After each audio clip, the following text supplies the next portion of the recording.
resort. Something. Pupunta na kami sa Sarado. Pwede Wala tayo sa normal na daan kaya. Teka lang, kakausapin ko lang ba yung tao dito? pupunta na kami saan? Pagod ako. Susukan ako. Nasaan sila? Madeo. Bakit parang iba na yung ano ko? Guys, pupunta na kami sa Ha? campsite. Ito ka! Okay. Alam ko na ba yung sabi dito, dinilpira pa niyo? Ayaw nga, no? Oo nga, yung pinsan mo walang payong. Wala nga palang direction ng ano.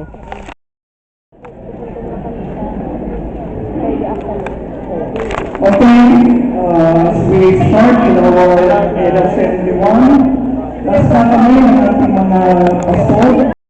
Morning and come up in the morning to Mount Sinai and present yourself to me there on the top of the mountain. Now in verse 5 to 7, now the Lord is Nakuha na siya ni Lord. Guys, magkikwentuhan na kami. Sana wala akong makitang palaka. Wala naman sigurong palaka. Kasi di naman naulan. Okay, I'm safe. Joke lang.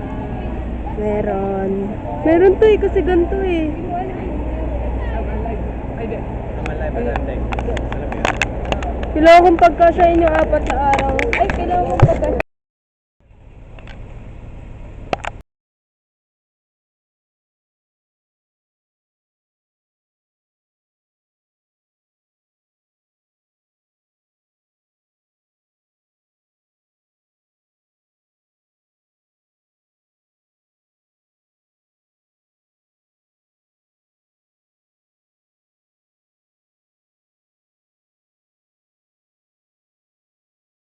Iyo. Ayun ay May, first week of May. Siguro yun ay mga May 4, 2019. Ayun. And simula noon, doon na nagsimula ang malalim or pagkakaroon. Meron akong Bible. Hindi kasi ako ng Bible. July 19. Alam niyo ba, ang una kong ministry ay dance ministry ka lang. How do you remember, guys? Wala kami doon.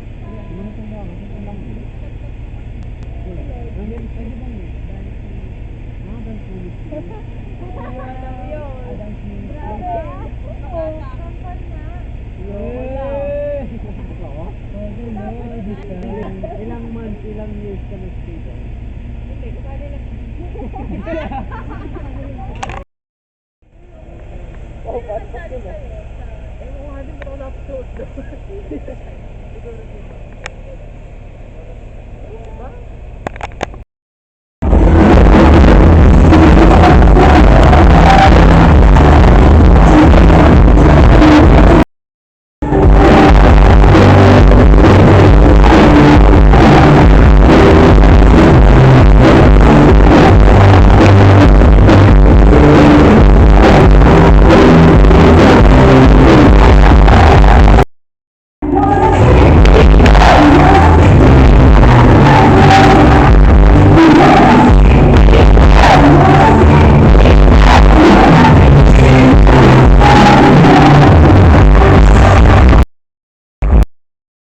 Ay, oh my gosh, may limit ka nga pala. Pero by the way, kukuha po siya ng pagkain namin. Ayan po. Hi! Hi! Huh? Kasi kuya pala, ito ka lang ako.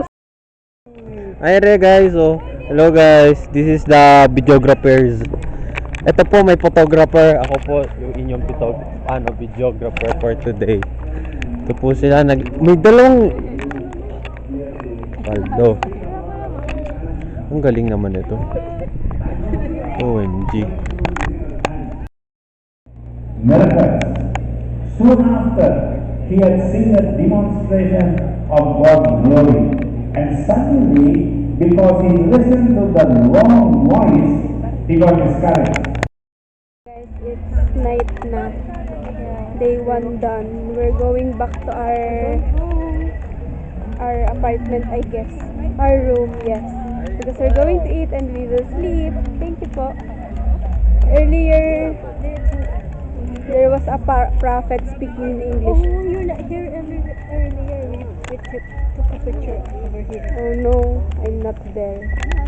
We took a lot of pictures. Will we go back here tonight?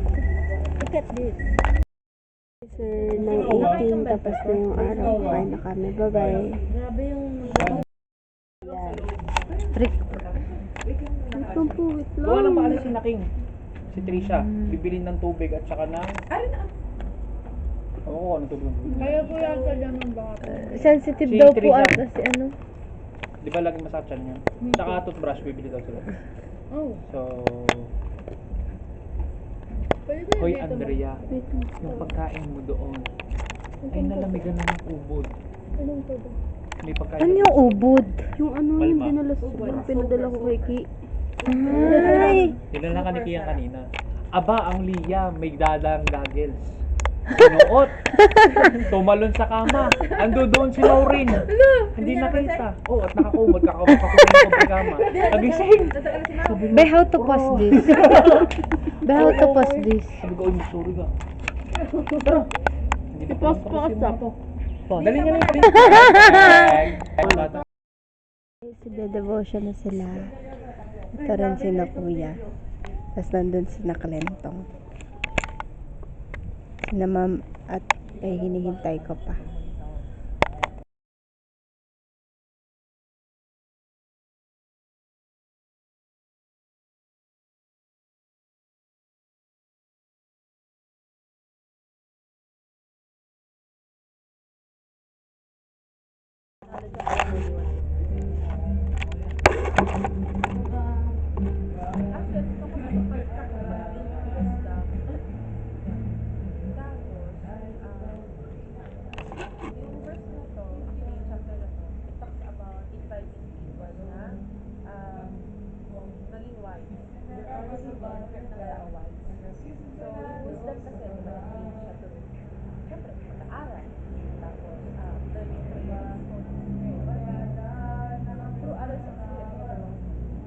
Pero dito sa verse ito, pinakita na para mag-gain ka ng wisdom, ang pagsimula nun is kapag nagkaroon ka ng banal na takot.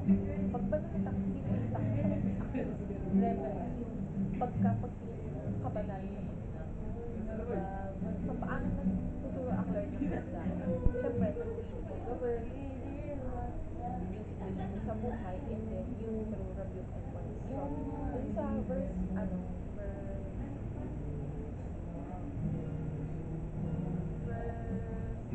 verse 7, sabi doon ay, whoever corrects a mocker invites insult.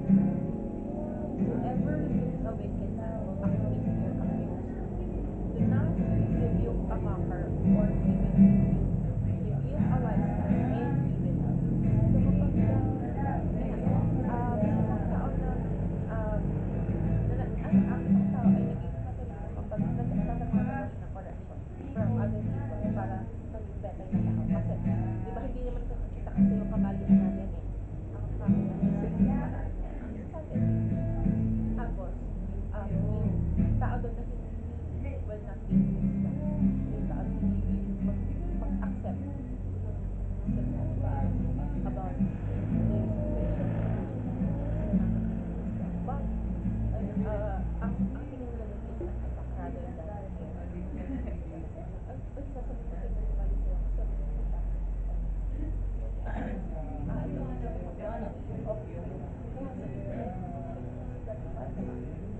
so, a person na saying correction as hands that guide is the people who need